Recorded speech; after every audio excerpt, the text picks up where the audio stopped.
Herzlich willkommen, Sianamgela, and welcome to the Bundesliga Connection with Chris Harrington on the SL Podcast in partnership with DW Berlin.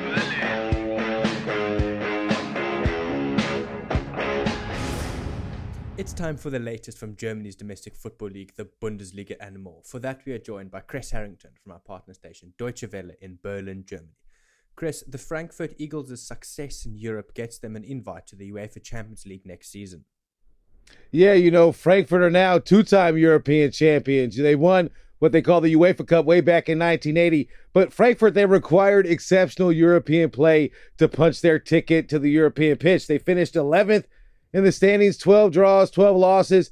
They had some standout players during this European journey. Boré, who scored, to level against the Rangers, and then between the posts. I mean, look no further than Kevin Trapp.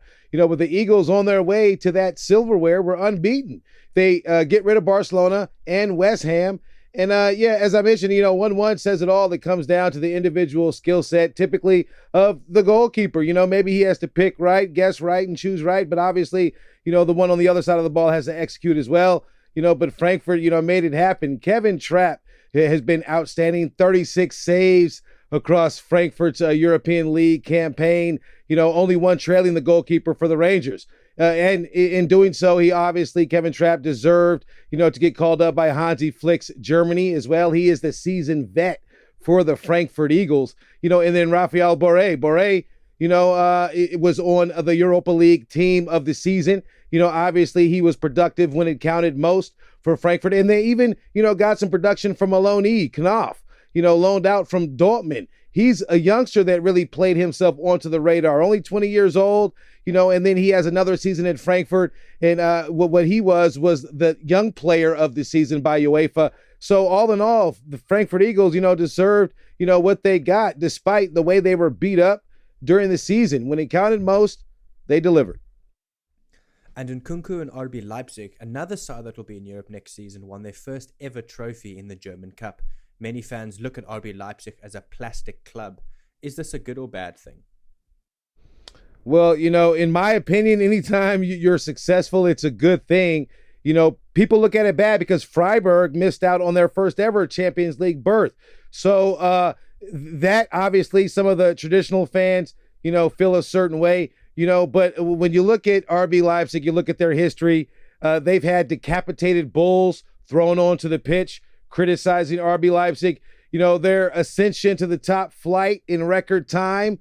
They were bought over by, we all know, Red Bull, right? The energy drink, it's plastered all of their logos. People have a problem with that as well.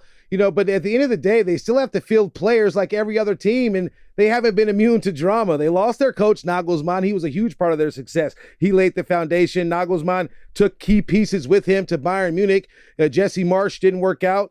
Then Leipzig put everything together under Domenico Tedesco, and then they win, the German Cup. It's outstanding considering they finished their worst ever start in a top flight. And speak about Nkunku, what can you say? He netted 4 in the German Cup. I believe he has played himself, to where he's ready for a potential move somewhere. I hope maybe it's this summer, who knows? But all in all, it was an opportunity for Freiburg to get some payback because they lost out on that 4th spot in the standings. But RB Leipzig just proved too much. But all in all, Freiburg wasn't a walk in the park. It was another penalty shootout. So it goes just to speak about how competitive this German Cup was. But we can't forget another headline, the way Bayern Munich were booted out in the first round in a historic, ridiculous defeat. But the success, RB Leipzig deserve it. And we just have to face facts and just deal with the reality. This is the modern way football is done. RB Leipzig navigated through the rules here in Germany. They have a top flight club, and now it's successful. Speaking of Nkunku here, Chris, he received an individual award as well this season, didn't he? Yeah, Christopher Nkunku is a name I've been mentioning a lot for a good reason. He was voted the Bundesliga Player of the season. You have to consider who he beats out in that pool. Robert Lewandowski, Erling Haaland, Patrick Schick, a number of players that arguably could have walked away as well, but no one before Nkunku has won a record 4-time Player of the Month awards. October And then he did back-to-back, February, March, April, only 24 years old. You know, he really had to deal with some humble soup.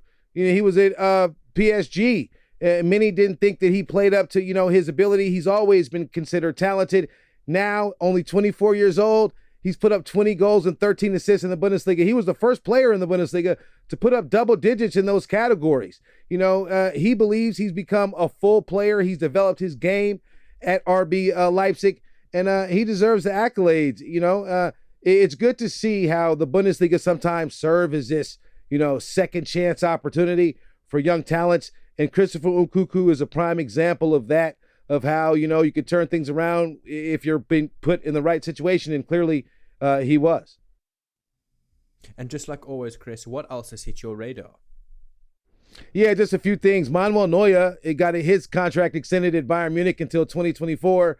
Clearly Lewandowski is not going to be around that long, but he'll probably be at Bayern until 2023.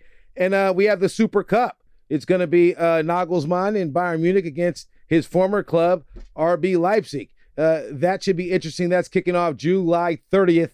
They have to decide where it'll be played, but that should be an interesting start to the upcoming season, and I encourage everyone to tune in. Thank you very much for the Bundesliga update, Mr. Chris Harrington from our partner station Deutsche Welle in Berlin, Germany. Have a fantastic day further. Danke und auf Wiedersehen. The Bundesliga Connection is a team effort driven by the following incredible individuals. The show is hosted by Aidan Hewitt and Chris Harrington. It is produced by Chris Harrington. It is edited by Aidan Hewitt and Uli Presch, and graphics are provided by David Scullard.